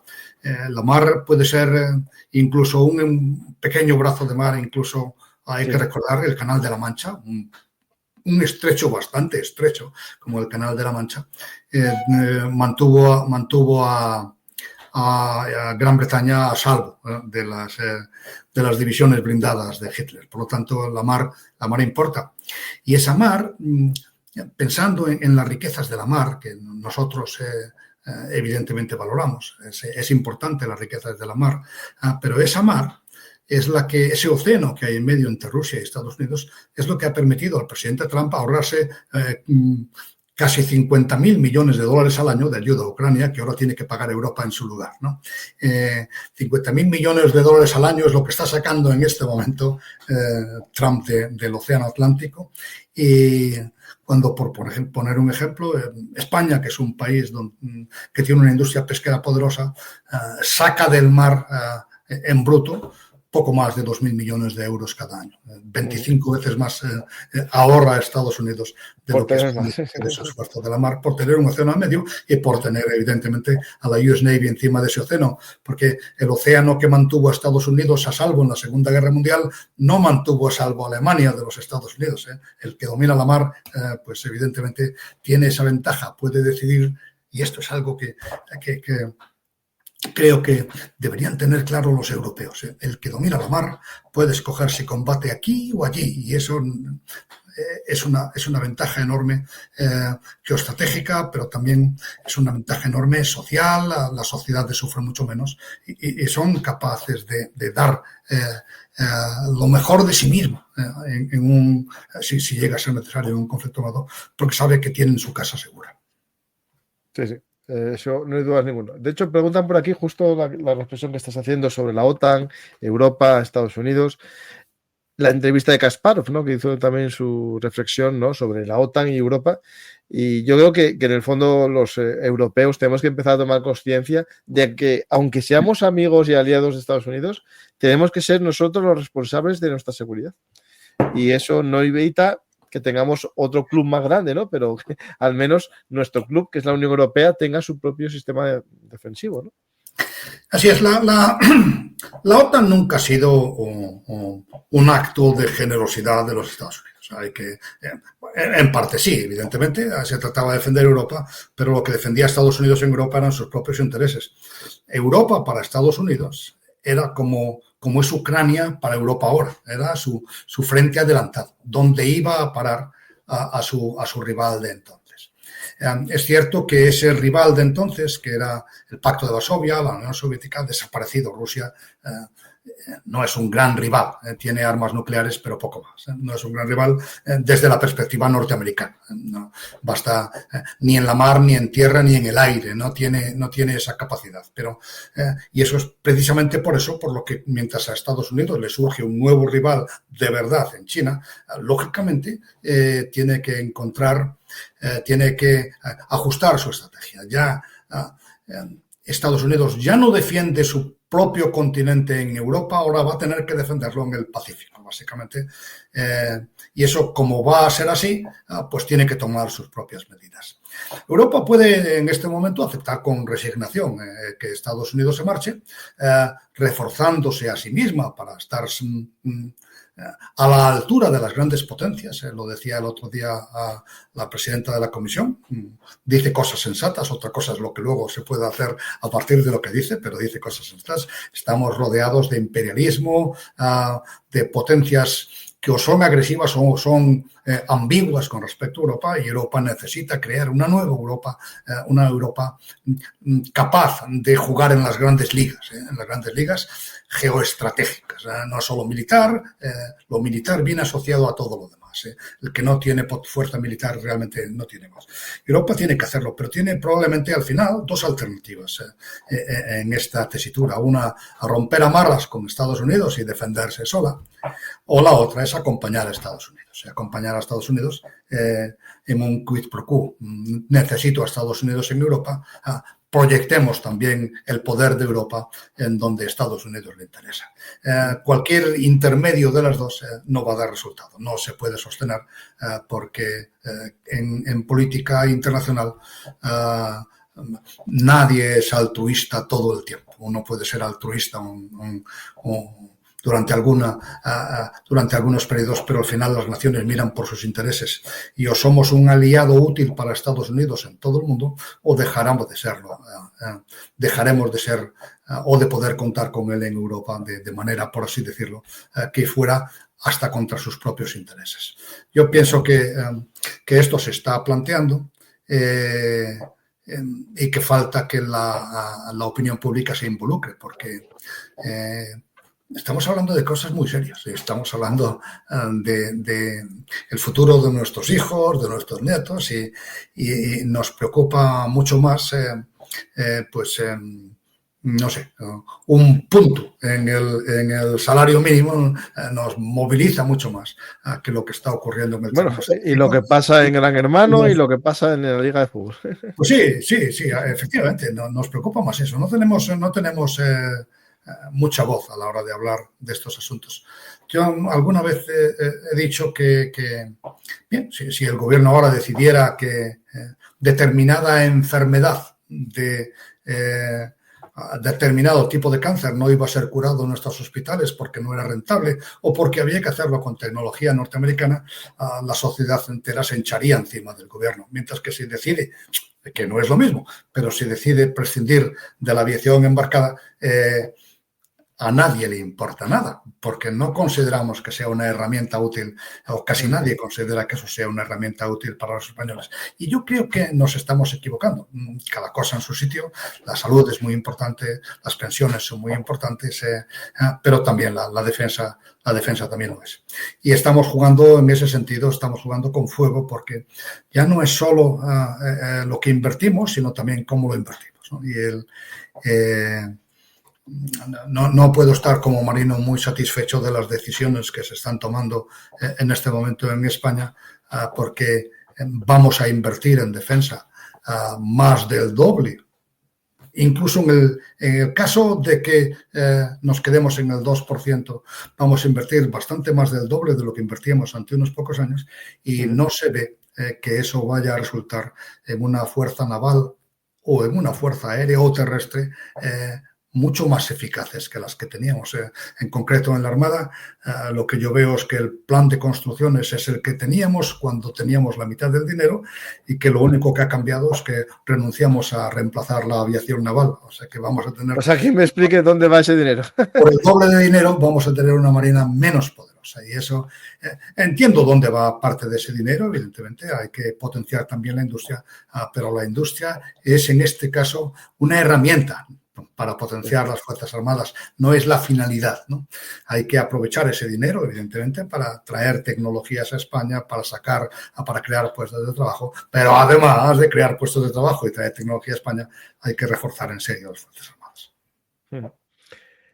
Hay una pregunta que tiene que ver con esto, el tema del fracaso de la fragata estadounidense, ¿no? En la que estuvo España con Navantia y la italiana Fincantieri, ¿no? Y al final, pues lo cancela Estados Unidos. Es extraño, ¿no? Si hablamos del miedo a China y no desarrollan ese proyecto de fragata, ¿no? Sí, bueno, precisamente lo que ellos quieren son barcos. Lo que a ellos les pide el cuerpo son barcos más potentes que la fragata. Claro, eso cuando dijo Trump esto de acorazado, que vuelvan los acorazados. Sí, sí. Hay mucha diferencia, aunque parezca que no, y aunque las capacidades teóricas de una fragata como la F-100 o como la futura Constellation, de la que se harán probablemente 2 unidades, los 2 que ya están en marcha, cuando uno las compara con un destructor de la clase Arleigh Burke, de verdad, y ve cómo está construido el casco, cómo están la estanquidad, cómo están las medidas de protección, cómo están las redundancias, todo eso juegan en una liga diferente. Las especificaciones militares del Arleigh Burke son mucho más severas de las que pueden ser las de nuestros barcos, y por eso, con la mitad de tonelaje o poco más, pues damos un barco de casi las mismas capacidades. Al final, Estados Unidos, cuando empieza a recoger ese diseño de Fincantieri y lo quiere adaptar a sus estándares, no encuentra fácilmente cómo hacerlo, y eso es lo que termina decepcionándole, porque los cambios que tiene que hacer encarecen tanto el diseño, lo retrasan tanto, que acaban comprando una fragata por el mismo precio con Arleigh Burke, de la que ya han hecho 71 unidades. Y para eso, evidentemente, es mucho mejor hacer Arleigh Burke, un barco excelente, un barco espléndido, caro, porque efectivamente lo es, pero es un barco espléndido cuya tecnología van actualizando sus radares y sus sistemas, pero la plataforma realmente no tiene ningún defecto claro más que el coste. Y si uno va a pagar prácticamente lo mismo por una Constellation, evidentemente volverá a construir pues, una nueva serie de Arleigh Burke y saldrá ganando con eso. Es distinto enfoque, que no hay dinero para eso, sino para lo que ya tienen, pues lo van desarrollando. Vamos a las preguntas. Buenas noches. El programa de compras se ha comprado 12 misiles nuevos esta semana. ¿No es una cantidad insuficiente para nosotros? Sí, sí, claro, desde luego lo es. Hemos tenido siempre muchos problemas, ni para un día, es para reponer existencias, pero las existencias nunca han sido suficientes, ni siquiera para rellenar en la práctica el lanzador vertical de una sola de nuestras fragatas, ¿no? Nunca hemos tenido suficientes. Ahora, en este momento, hay dificultades, evidentemente, de entrar en la cadena. Hay muchos países pujando porque este problema, que en España era exagerado, era un problema de todo el mundo. Es difícil encontrar hueco en la cadena de producción de los misiles más demandados, y los de la defensa aérea son unos de ellos. Pero luego, además, en este momento hay una política nacional que no se resiste enormemente a comprar material en Estados Unidos. Y estos misiles solo se fabrican en Estados Unidos, no son baratos y por lo tanto cuesta decidir, nos vamos a gastar pues, 80 millones de euros en misiles pagaderos en Estados Unidos. El gobierno prioriza, lo hemos dicho, la industria. Y no le sobra el dinero para los demás. Lo que es incompatible es ese no me sobra el dinero para los demás, compro solo 12 misiles SM2, pero me llega con el 2% para cumplir las capacidades que exige la OTAN, ¿no? La OTAN exige barcos con los pañoles llenos de misiles, no vacíos. Y eso, bueno, ese juego es un juego de la política, evidentemente. Pero en este momento tiene difícil solución, sobre todo porque la mayoría parlamentaria que hay en España no está por la labor ni siquiera de llevar al Parlamento una discusión sobre cuánto vamos a gastar en defensa para consolidar todo lo que se está haciendo en un presupuesto que permita diseñar esa armada que, como hemos dicho, va a costar el doble que la que teníamos y que debe tener el doble de capacidad. Vamos a ver 2 preguntas, que muchas, a ver si elijo. Buenas noches, don Juan. ¿No sería eficaz para nuestra defensa hacer un gran pacto de estado de defensa como se hizo con pensiones, etcétera? Bueno, sería lo ideal. Pues sería lo ideal, pero en este momento el gran problema es que el pacto solo podría estar entre los partidos, por así decirlo, que tienen vocación de Estado, ¿no? Ajá. Pero el gobierno no está formado de esta manera, está formado por un partido que tiene vocación de dirigir el Estado y otros que le apoyan que no, y que desde luego Algunos de destruirlo, o sea que... sí, pondrían pies en pared, ¿no? Hay todavía algunos de los partidos que apoyan el gobierno todavía juegan la carta pacifista. No creo que ellos mismos creen en ella, pero hay votantes que sí lo hacen y evidentemente cualquier voto es bueno. Dice aquí, ¿cuáles son esos misiles? ¿Solo USA los fabrica? ¿Cuánto llevaría desarrollados en Europa? ¿Qué estamos hablando de misiles antiaéreos? No, lo más sofisticado que hay ahora en misiles son los misiles que nos defienden contra misiles balísticos. Eso es lo más caro, lo más sofisticado. 10 millones, más o menos, 10 millones de dólares cuestan cada uno de ellos. Las fragatas de la clase Álvaro de Bazán podrían utilizarlos, pero no los tenemos porque son muy caros, ¿no? Esos misiles en este momento los fabrica Estados Unidos y los fabrica Israel. Son necesarios porque los misiles balísticos vuelan muy altos, vuelan en algunos casos bastante más de 1000 kilómetros de altura sobre la atmósfera. Por lo tanto, necesitamos, si queremos derribarlos en el aire, necesitamos un misil que suba a esos 1000 kilómetros de altura. Los intercontinentales van todavía mucho más altos y esos hoy por hoy no se pueden derribar y se está pensando en cómo hacerlo quizá desde el espacio. Pero los de alcance intermedio, pues los que tiene Irán, por poner un ejemplo, sí que se pueden derribar a 500 kilómetros que da de altura y hay muy pocos misiles que puedan llegar evidentemente tan alto.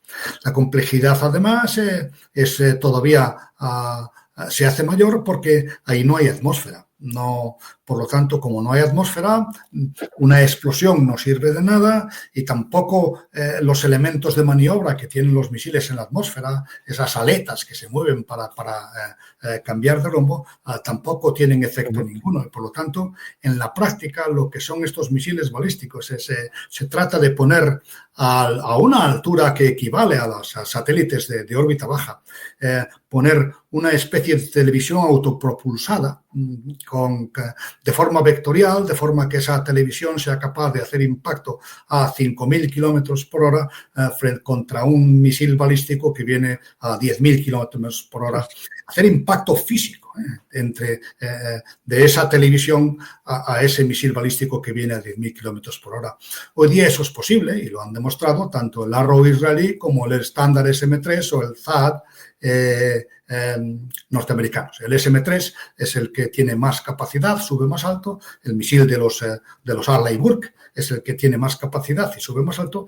Y es una buena idea que esté precisamente instalado en buques porque son móviles y los puede llevar Estados Unidos a donde le interese para crear ese escudo de misiles que muchos españoles creen que está en la base de Rota. No, en la base de Rota están los destructores que son capaces de hacer eso y que seguirán a donde le diga el presidente Trump cuando haga falta, ¿no? Bueno, esos misiles evidentemente es algo extremadamente sofisticado y Europa está muy lejos de tener esa tecnología, pero es que no es solo un problema de ser capaz de desarrollar algo así, es el problema de lo que cuesta probarlo, porque hay que probarlo para creer que funciona. Y se juegan mucho los estados a que esto funcione. La defensa contra misiles balísticos se juegan mucho los estados a que funcione. Para que esto funcione hay que probarlo en infinidad de situaciones. Y para eso hay que construir muchos misiles, gastar muchos misiles y muchos blancos antes de poder decir este sistema funciona. Y las cantidades de dinero involucradas solo están en este momento al alcance de los Estados Unidos. O sea que hay tecnologías que, queramos o no, tenemos que depender de Estados Unidos o de su socio prioritario, que es Israel, que muchas veces ha investigado de la mano. Y eso es un problema adicional para España, porque si no queremos tecnología americana, sino europea, pero la tecnología europea requiere como requiere, por ejemplo, el escudo antiaéreo que se está pensando para Europa en el futuro, requiere apoyo de la tecnología israelí, mucho más. Los israelíes tienen una ventaja sobre los norteamericanos, que es que venden tecnología, no solo venden aparatos, sino venden tecnología y son capaces de ceder conocimiento que puede servir a Europa para desarrollar siguientes generaciones. Pero si España en este momento no puede ir por material americano y tampoco puede integrarse en muchos programas europeos porque tiene un socio tecnológico israelí, pues se me hace difícil saber dónde vamos a comprar el material más sofisticado. No me quiero ver. Porque es para reírse, Juan, esto. Vamos a acabar usando armas, no sé de qué año. Bueno, yo creo que el sentido común siempre termina imponiéndose. Estamos en un momento difícil, evidentemente. Si ahí lo que estás proyectando es lo del THAAD, que es el equivalente al SM-3 que tiene en tierra los norteamericanos. El Patriot es otra cosa, ya se ve ahí abajo. El Patriot está para destruir a los misiles balísticos una vez que entran en la atmósfera. Pero entonces hay dos problemas. El primero es la velocidad, que hace que solo se les pueda interceptar. Vienen tan rápido que solo se les puede interceptar prácticamente desde debajo, lo cual limita mucho el alcance real del sistema Patriot para defender a un área, ¿no? Un Patriot, a pesar de que el misil pueda alcanzar 150 kilómetros, contra misiles balísticos ya en la fase de descenso, probablemente no pueda defender a nada que esté más de 5 kilómetros de distancia de su batería. Y eso obligaría a defender una zona grande con un montón de baterías que nadie puede tener, nadie puede permitírselo. Y el segundo problema del Patriot es que ya en esa fase de descenso todavía no, pero pronto habrá misiles que puedan maniobrar con eficacia. Eso es lo que define un misil hipersónico, un misil capaz de maniobrar a 5 Mach, ¿no? No existen todavía, no está demostrado. Los misiles Kinzhal evidentemente no dan la talla frente a los Patriot, pero lo sabrá pronto, probablemente. Y cuando existan esos misiles capaces de maniobrar en la fase final de manera brusca, se reducirá todavía más el alcance del Patriot, que apenas podrá defender poco más que el terreno que le rodea. Si queremos enfrentarnos a misiles balísticos hipersónicos, hay que hacerlo arriba, donde todavía no tienen esa capacidad, y eso requiere mucho más alcance, ya digo, una tecnología completamente diferente. Son armas de muy alto coste, pero mientras no se invente algo diferente, algo más en línea con aquella de las guerra de las galaxias del presidente Reagan, y que ahora quiere imitar el presidente Trump con su Golden Dome, el domo dorado. No le parece suficiente el de hierro de Israel, él lo quiere dorado. Como su casa. Sí, efectivamente. Ya veremos si esa tecnología se desarrolla, pero yo pienso, no soy optimista. Yo creo que en el momento en el que estamos, todas las tecnologías defensivas son menos prometedores que las ofensivas. Y por lo tanto, volveremos a tener que decir que la mejor defensa contra un misil balístico es un misil balístico. Que el que lanza un misil balístico sepa que 5 minutos después tiene un misil balístico en el patio de su casa. Sí. O 5 minutos antes.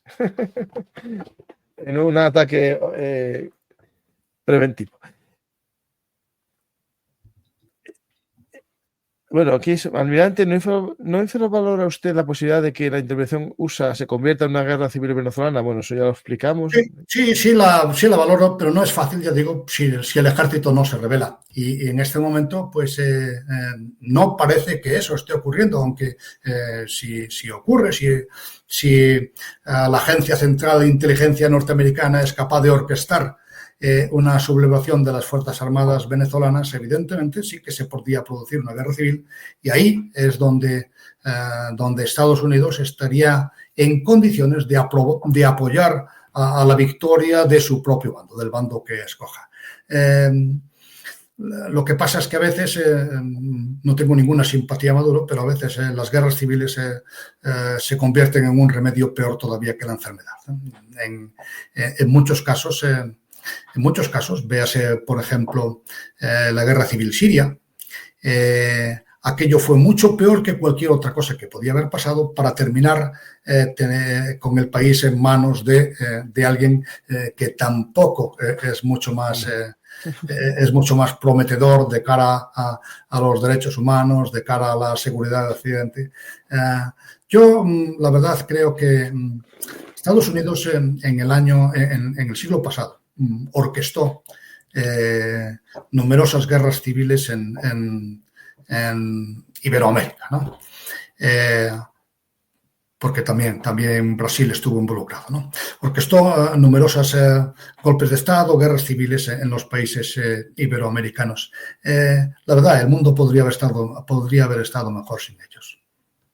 Bueno, ahí fue, preguntaban aquí lo de la contra y es verdad que la organizó, pero tardaron bastante en acabar con el poder, por decir que lo acabaron.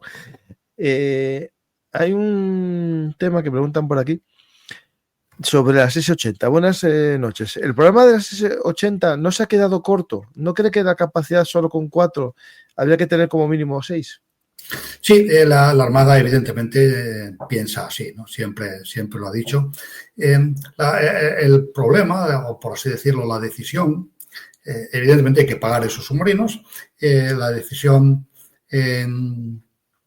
sería hacer 6 S-80 o empezar ya a trabajar en la clase siguiente. Y eso depende, es una decisión que no es necesario tomar este año, aunque quizás sí ya dentro de 1 o 2. Depende de los resultados reales del programa de S-80, que no está finalizado, porque falta el elemento que hace la diferencia, que es la proporción independiente del aire.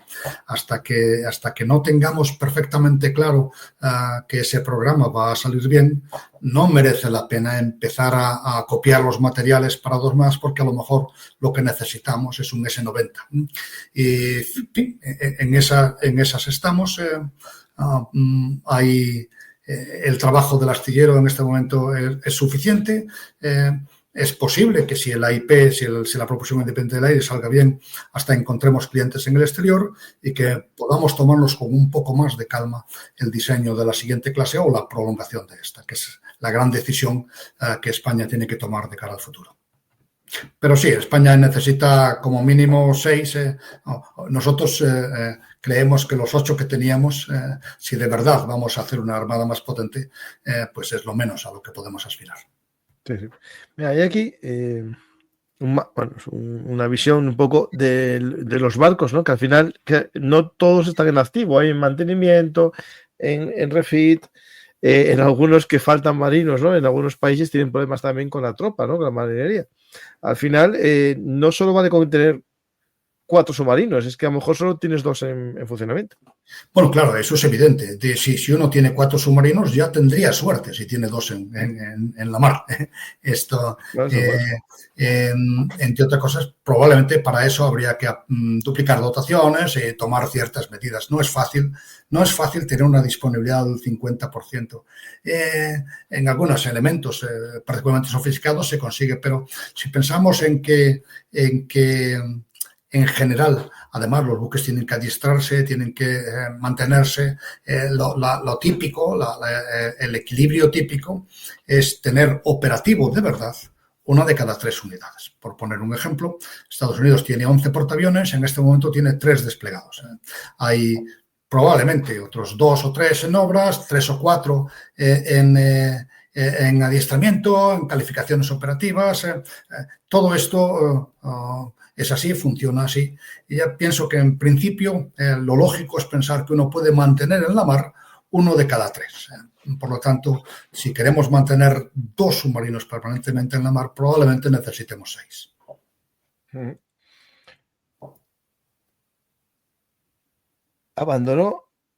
Ahondando en la pregunta sobre los misiles contra buque que te pueden inutilizar un portaaviones, ¿cómo deberían evolucionar las armadas en tamaño y contramedidas?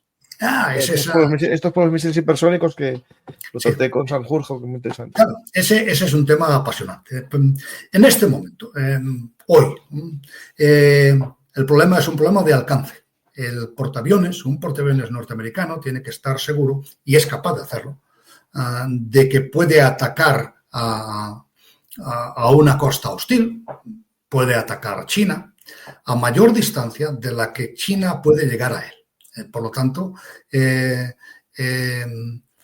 la ecuación típica de las marinas del pasado, en que piedra contra madera, cuando uno atacaba un castillo desde un buque de madera, casi nunca da buen resultado, no se puede hacer. El propio Nelson fue derrotado en Tenerife. Ocurre lo mismo ahora a una escala mucho mayor. La madera, los buques no son ya de madera, pero son más vulnerables que la tierra, ¿no? Y por lo tanto tienen que poder usar sus armas a más distancia de la que la propia tierra. Eso como mínimo. Luego, evidentemente, si estamos en el mar de China Meridional, tendríamos que la marina china aumentaría el alcance de las armas en tierra con sus submarinos o sus propios portaaviones. Y por lo tanto, a lo que podría aspirar Estados Unidos es a una batalla naval. Mientras esa batalla naval, Estados Unidos cree que la puede ganar, no defendiendo sus portaaviones. No se trata de mantenerse en el castillo y disparando a las flechas. Hay que disparar a los arqueros. Estados Unidos tiene que ganar esa batalla naval, no contra tierra, naval, contra la marina china, contra los submarinos, los destructores, los portaaviones chinos, disparando antes y mejor que ellos. No se trata de lo contrario. Y creen estar en condiciones de hacerlo hoy por hoy. Luego, una vez despejada la mar, entre la suma del alcance de los aviones del portaaviones más las armas que llevan esos aviones del portaaviones, tienen que dejar al portaaviones fuera del alcance de las armas chinas, de las armas tácticas, por así decirlo. Luego hay armas, evidentemente, se puede llegar a una guerra nuclear o no. La guerra nuclear es un escalón diferente. Esas armas tácticas hay que tener en cuenta también que no todas son igual de eficaces. Los misiles balísticos hoy por hoy, que son eficaces para atacar a tierra, Estados Unidos puede lanzar misiles balísticos sobre instalaciones fijas en tierra, porque bastan unos sistemas inerciales eficaces. Puede que en el futuro la computación cuántica dé lugar a unos sistemas inerciales mucho más eficaces que los de ahora, contra los cuales las contramedidas no van a tener ningún valor, mientras que un blanco móvil se protege por su propio movimiento. Hemos visto que los misiles balísticos, por su propia velocidad, crean un plasma electromagnético que les impide prácticamente el uso de sus sensores. Por lo tanto, hemos visto, además lo hemos visto físicamente, como los misiles balísticos chinos construidos en Irán, pero de tecnología china y entregados a los hutíes, prácticamente nunca acertaban con los barcos mercantes que estaban en el Golfo de Adén a 60, 80 millas de costa. Mucho menos probables que acierten sobre los portaaviones que estarán tranquilamente, en vez de a 50 o 60 millas, a 2.000 millas de la costa. Y moviéndose. Y moviéndose a gran velocidad. Sí. Por eso digo que la guerra es complicada, pero lo único que no puede hacer, el único planteamiento que no puede hacer un portaaviones para ganar este tipo de guerra es considerarse un fuerte, dedicarse a destruir los misiles que le llegan, porque no lo va a poder hacer. Incluso si tiene una eficacia del 90%, de cada 10 misiles que le lancen uno y no le van a lanzar solo uno, no le van a lanzar solo uno, le van a lanzar muchos. Por eso digo que la guerra no se puede plantear así. La guerra sigue siendo el combate. La guerra es otra cosa. La guerra se juega en otros niveles. El combate sigue siendo una cosa de listos en el que la iniciativa, la sorpresa, todos los principios de la guerra establecidos ya por Sun Tzu y algunos más que añadieron Clausewitz y compañía, siguen siendo vitales. No es solo un problema de tecnología, no es solo un problema de apretar un botón, es un problema de pensar, de conocer las armas del enemigo, conocer las propias y utilizarlas de forma que le permitan obtener la superioridad en el enfrentamiento. Vamos a 2 preguntas más. Buenas noches. ¿No sería necesario algún submarino nuclear? Bueno, incluso el portaaviones podría ser nuclear, eso sería la fantasía, pero no creo que en España, que vamos a cerrar las centrales eléctricas. Sí. Efectivamente, el submarino nuclear Un submarino nuclear es una herramienta mucho más poderosa que un submarino diésel. Pero bueno, los submarinos diésel, si llegan a tener un buen sistema de propulsión independiente del aire, para ciertas tareas, no para todas, evidentemente, para ciertas tareas y ciertas distancias siguen siendo una herramienta magnífica, siguen siendo una herramienta fundamentalmente de control negativo del mar, de crear burbujas de exclusión propias, estas burbujas A2AD de exclusión propias para las marinas enemigas, y siguen también siendo una herramienta magnífica, insisto, con las patas más largas, más cortas que las nucleares, para llevar la guerra adentro de las burbujas A2AD del enemigo, si hay que lanzar, por poner un ejemplo, misiles Tomahawk u otro que tengamos sobre un territorio enemigo y hay que acercarse, lo va a hacer mucho mejor un submarino que un buque de superficie. Sí.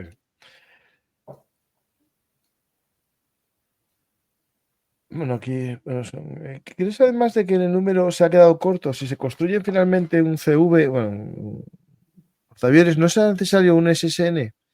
¿Se podría realizar un SSN nacional o sería mejor comprar a Francia los barracudas? Sí, ya digo, el problema del SSN es un problema de coste, pero también político. Es un problema político si no somos capaces de ponernos de acuerdo en la prolongación de la vida útil de nuestras centrales, algo que está haciendo pues prácticamente toda Europa. Es difícil, no veo yo, en este momento no veo yo a ningún posible gobierno español aprobando la construcción de un submarino nuclear. Sí, o de propulsión nuclear para el portaaviones. Sí. Yo coincido 100%. No que me parezca bien, sino que por desgracia es así. Opinión del almirante sobre el nuevo portaaviones francés.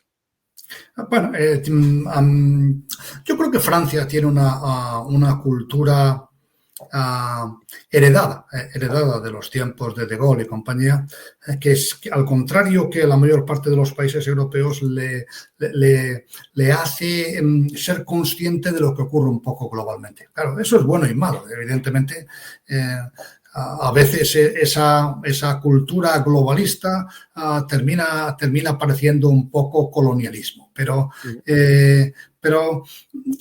hay que preocuparse, lo hemos visto, no se puede dejar que el mundo se nos desmande, no se puede dejar que la mar la dominen los demás y nosotros no, y ese portaaviones es una herramienta formidable para el dominio del mar, mucho mejor que ningún otro producto que se esté planteando hoy día en Europa para esto, mucho mejor de capacidades que los pequeños portaaviones británicos. Por lo tanto, yo si yo fuera francés estaría muy satisfecho con lo que se está haciendo. No, la pinta tiene muy buena.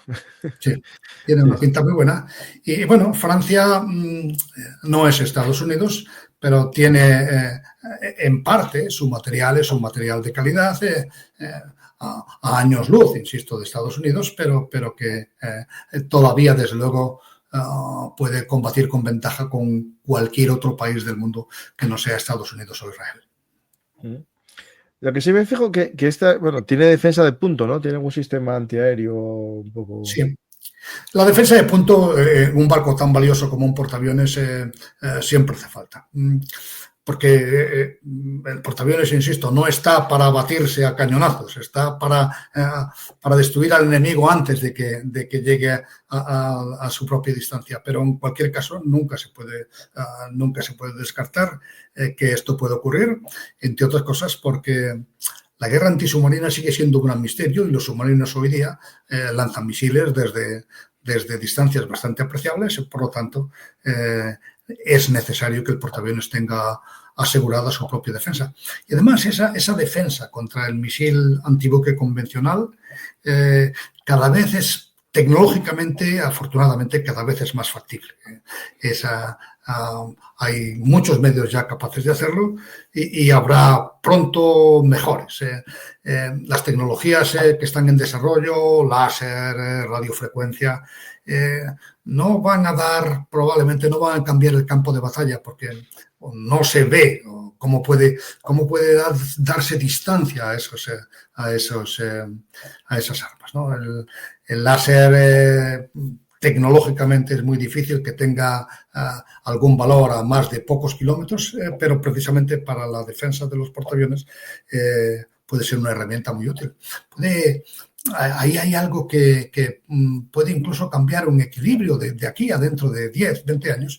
Puede haber un equilibrio en el que lo que hoy vemos como un portaaviones, un mastodonte lento, que tiene difícil defensa contra los rapidísimos misiles hipersónicos maniobrando a gran velocidad, eso puede cambiar completamente, porque cuando se habla de láser, el que es un mastodonte es ese misil hipersónico que viene a gran velocidad, mientras que los buques de guerra, los grandes buques de guerra, podrán tener instalaciones láser de alta energía. Pero estamos hablando de ciencia ficción. Hoy día los portaaviones, todos los portaaviones del mundo tienen defensa de punto. Todos los portaaviones de verdad del mundo tienen defensa de punto. Sí. Y los que no lo tienen están a punto de tenerlos, esperemos.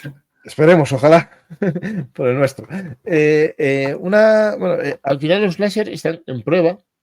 Israel tiene ya el láser beam, ¿no? Es que en teoría intercepta cohetes, porque claro, al final el problema del láser es que tiene que seguir un poco el tiempo el objetivo. No vale con que le impacte, le tiene que sobrepasar el blindaje. En un dron, vale, eso va fácil, pero en un misil ya tiene una cabeza especial, porque al ser hipersónico su cabeza tiene que soportar el plasma que se produce, ¿no? Al final, claro, es muy complicado perforar eso. Sí, hoy por hoy esas armas para eso son ciencia ficción. Estamos hablando de otras cosas. Y para drones.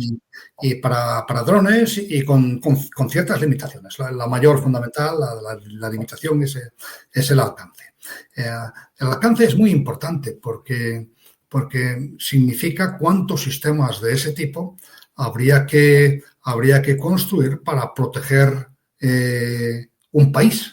Israel es muy pequeño, pero ¿cuántos sistemas de ese tipo, de un alcance de, a lo mejor, pongamos, optimistamente, 3 o 4 kilómetros en los días claros? Bueno, con ese alcance, ¿cuántos hacen falta para proteger solamente Madrid, ¿no?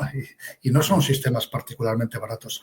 La tecnología, a pesar de lo que estamos viendo, en general, desde el punto de vista estratégico, sigue favoreciendo a las armas de ataque. La mejor defensa es un buen ataque.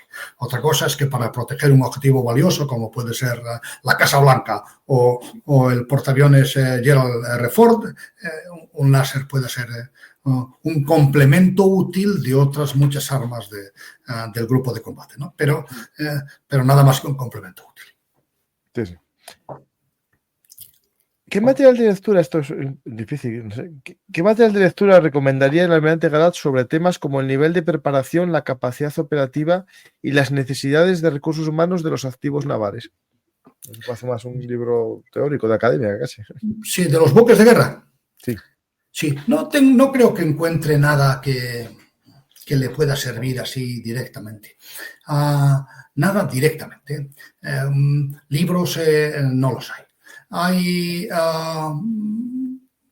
trabajos útiles en la Revista General de Marina. Si estamos hablando de la visión española, evidentemente.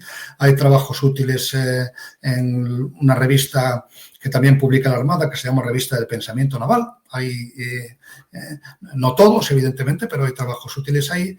Y luego, si encuentra uno, si ya está uno dispuesto a leer en inglés y en revistas extranjeras, ahí ya sí que hay bastante literatura interesante, desde el James Defense Weekly hasta el Proceedings norteamericano, hay mucha publicación. Quizá la dificultad, más que en encontrar esos artículos, está en valorarlos. Y eso, cuando uno no está en la profesión, pues es difícil decir esto es un camelo y esto no lo es, ¿no? Muchas veces se hace difícil incluso para los profesionales, pues para el que no tiene ese conocimiento. Yo, por poner un ejemplo, si quisiera leer artículos de medicina, pues tendría que buscar a un asesor cualificado, porque si no, cualquier autor de poca monta me puede convencer de que el cáncer se cura con pastillas para la tos, ¿no?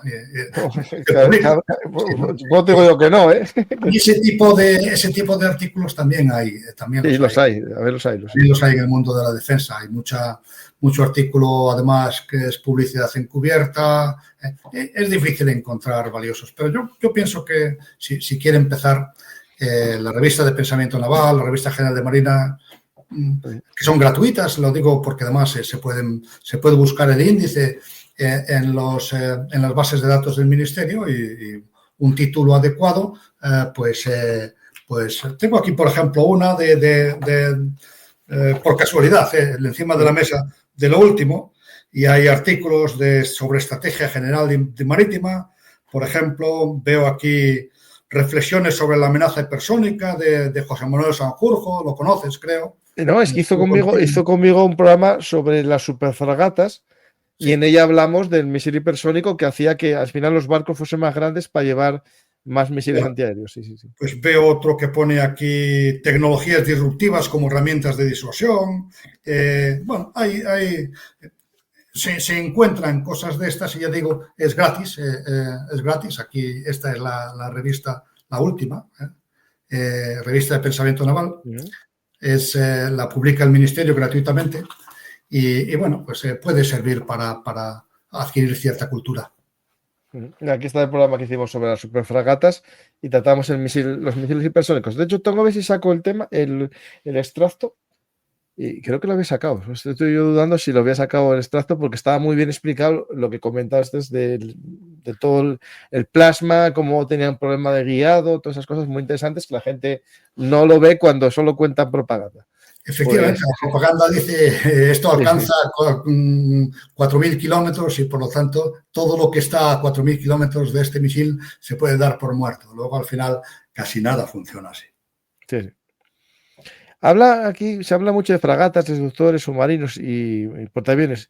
¿Qué sucede con las corbetas? ¿Qué rol cree el almirante que podrían jugar? Sí, en la práctica, los barcos menores están limitados a operaciones costeras y en la práctica, en general, si se trata de la guerra, esas operaciones en aguas costeras no son el dominio de las marinas de guerra.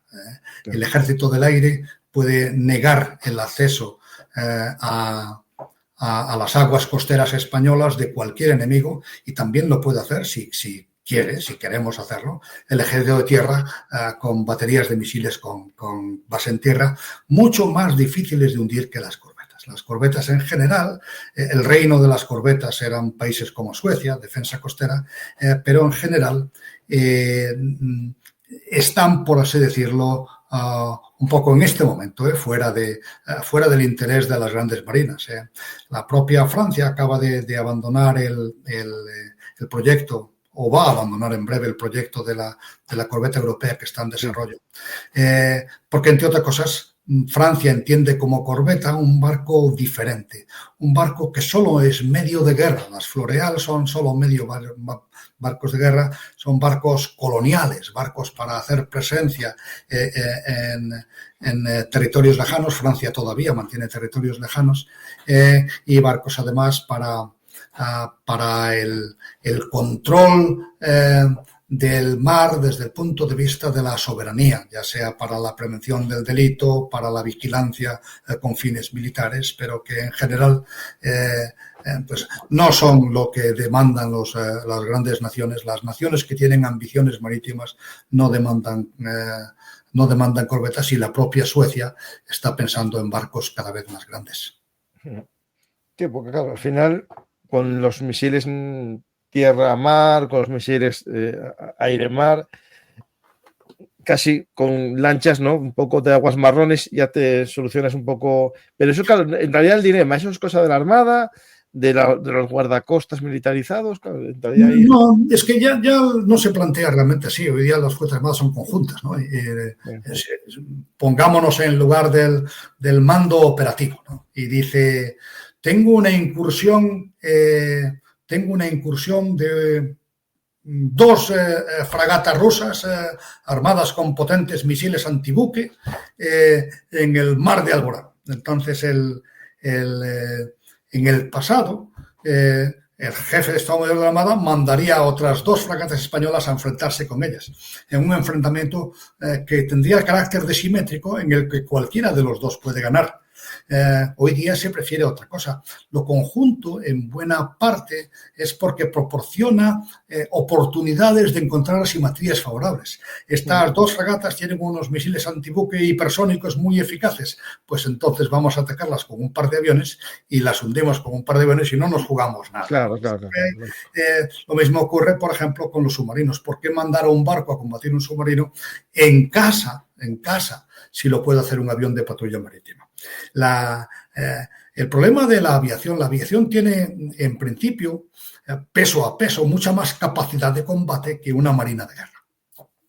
El problema que tiene de la aviación es que llega, o su alcance es mucho más limitado que el de un barco. Un barco puede llegar a 10.000 kilómetros y un avión solo puede llegar a 1.000, ¿no? Pero en esos 1.000 es mucho más poderoso el avión que el barco. Se mueve mucho más rápido, tiene armas del mismo alcance, del mismo poder y tiene mucha más velocidad para esquivar las armas del barco de la que tiene el barco para esquivar las armas del avión. Siempre se ha dicho que los buques de guerra no pueden entrar en un sitio donde no tengan la superioridad aérea. Eso sigue siendo verdad. En nuestro patio tenemos la superioridad aérea. Luego, no necesitamos corbetas para ir a combatir en la mar donde pueden hacerlo nuestros aviones. Sí, me acabo de poner unos Magura ucranianos que son drones navales, pero que ya los van perfeccionando y tienen incluso ya drones aéreos dentro. Al final, claro, lo que es la defensa de costa hay tantas variables que meter un buque de guerra a lo mejor es un... Sí, efectivamente, la defensa de costa, la costa hostil se puede considerar hoy día una gran burbuja de exclusión para los buques de guerra. Y prácticamente además en todas las fases de la batalla, porque incluso cuando uno ha alcanzado la superioridad aérea y ha destruido las defensas del enemigo, nadie le puede garantizar que debajo de un túnel no haya un camión con 4 misiles antibuque que le puedan hacer un desaguisado. Por lo tanto, la costa, lejos. Y la defensa de la costa, confiarla a quien la puede hacer a menor coste y con más eficacia. No hay, insisto, no hay en este momento demanda en ninguna gran marina de buques de tipo corbeta. Y ya para finalizar, el tema, por ejemplo, que preguntan aquí de aviones de patrulla marítima sin radar por ser de origen israelí, el P-8 Orión. Es decir, el tema es esencial, ¿no? Es decir, ya que hablamos, ¿no?, de que para defender la costa no hace falta solamente barcos, tener aviones sí, ¿no? Sí. ¿No?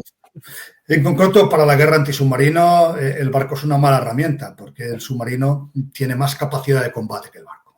Como está debajo del agua y no se le ve y lanza los mismos misiles, pero el barco no le puede dar al submarino y el submarino al barco sí, ¿no? Es una guerra, por así decirlo, en principio perdida. El barco solo no puede enfrentarse al submarino, necesita helicópteros y necesita aviones, ¿no?, para llevar su detección más lejos, ¿no? Sin aviones no se puede hacer guerra antisubmarina hoy día, básicamente no se puede hacer, y mucho menos si se trata de submarinos nucleares. ¿Qué es lo que pasa? Bueno, el P-8 es un avión carísimo, evidentemente, y España tiene que escoger. Hemos pasado de tener unos aviones P-3 viejos, mal equipados y que han pasado sus últimos años de vida dando un buen rendimiento, porque son buenos aviones, en misiones contra la piratería, donde no necesitaban un equipamiento antisubmarino sofisticado, tenemos que reponerlos, abandonamos completamente la guerra antisubmarina y ahora a la hora de recuperarla tenemos que buscar nuestros propios mecanismos. Claro, España debe decidir. Parte de lo que no tiene que comprarlo fuera. Misiles, por ejemplo, antimisiles balísticos, como hemos hablado de ellos, nosotros no lo vamos a hacer. Pero, en cambio, la guerra antisubmarina en aviones, obviamente no vamos a poder hacer un P-8, está claro. Pero, ¿podemos hacer aviones? Sí, hacemos aviones. ¿Podemos hacer ordenadores y sistemas de escucha hidrofónica. Sí, podemos hacerlo. Bueno, pues dentro del compromiso que hay que hacer de que una parte importante, mayoritaria, de lo que nos vamos a gastar en defensa tiene que revertir en la industria nacional y en el bienestar de los españoles, no me parece equivocado. Tampoco la submarina es nuestra mayor amenaza en este momento, aparte de la amenaza aliada. Hay que recordar que tenemos problemas políticos con Marruecos, que no tiene submarinos. No me parece que la amenaza... Por ahora, sí, pero no si los comprara ahora no funcionarían hasta dentro de 10 años, ya te lo digo. Estas cosas funcionan así, no se hace rápido una cosa. No podemos pensar que un país puede poner en servicio esa herramienta compleja que es un arma submarina partiendo de cero más deprisa que otro en comprar aviones antisubmarinos. Eso no pasa. En este momento, ya digo, personalmente, no me parece una apuesta equivocada la de tratar de meter tecnología española en esta área. En otras no podemos hacerlo y tendríamos que aceptar que España tiene que comprar sus SM-3, tiene que comprar sus F-35, porque no hay otro producto en el mercado y no podemos desarrollarlo nosotros. En el aspecto de la lucha antisubmarina, yo espero que sí, que España sí que pueda abrirse camino con socios tecnológicos europeos, no israelíes, sino europeos. Creo que podremos hacerlo. Pues muchas gracias, Juan. Todo un placer esta travesía, como siempre. Y como dice el público, ojalá vuelvas por aquí pronto. Y si quieres decir algo al público, bueno, yo voy a decir algo importante, que lean el libro Tambores de Guerra para la Navidad, que lo pidan a los Reyes Magos. Y si quieren pedirlo con este libro, que también llegó a tus manos, Un mundo convulso, claves geopolíticas, hacen un buen dúo, ¿no? Yo creo. Ya que lean mejor el tuyo, que el mío ya tiene un año y estas cosas se van poco a poco se van desactualizando, aunque no en los conceptos básicos, en lo que ocurre, tampoco demasiado, porque la verdad, lo de Rusia sigue igual. El efecto Trump es lo más difícil. Casi todo lo que he escrito lo mantengo, sí, con respecto a Rusia. Que es el gran problema que tenemos ahora en Europa, ¿no? Pero nada, muchas gracias a los oyentes por su atención y bueno, ya que estamos aquí, si les interesa a la Armada, quizá lo primero que pueden hacer los que no lo hayan hecho es ir a ver el Museo Naval, que está muy bonito y se aprende mucho. Pues justo ahí en el canal de Historia, ver un arte Historia Militar, 2 visitas al Museo Naval con Asunción, la coordinadora de guías que hicimos una visita virtual con ella. No, 3 programas de visita virtual. Por tanto, buscar Museo Naval Bellum Artis y lo veis, y después cuando vayáis a Madrid, al lado del Museo del Prado, muy cerquita ahí de la Plaza de Cibeles, está el Museo Naval, una joya, que yo siempre que voy a Madrid lo visito, y en mayo del año pasado hice una visita belungartera, fueron más de 20 seguidores, y este año, si vuelvo a Madrid a la Feria del Libro con Un mundo convulso, pues la organizaré también y visitaremos juntos el Museo Naval de nuevo, porque es una joya que no se puede dejar de visitar. Muchas gracias, Juan, y gracias a todos vosotros. Espero que os haya gustado el programa. Y si es así, ya sabéis, dar a me gusta, dejar un comentario y compartir. Y como hacen todos los youtubers mucho tiempo, piden siempre que les inviten a un café, a un Bizum, un PayPal. Yo no soy de los pesados que pone todo el rato eso por ahí dando vueltas. Yo lo pongo al final. Si alguien quiere, pues ayudar al canal, gracias. Pero la forma más fácil de ayudar es dando me gusta y compartiendo. Y para los Reyes Magos, ya sabéis, Un mundo convulso. Gracias a todos y hasta la próxima.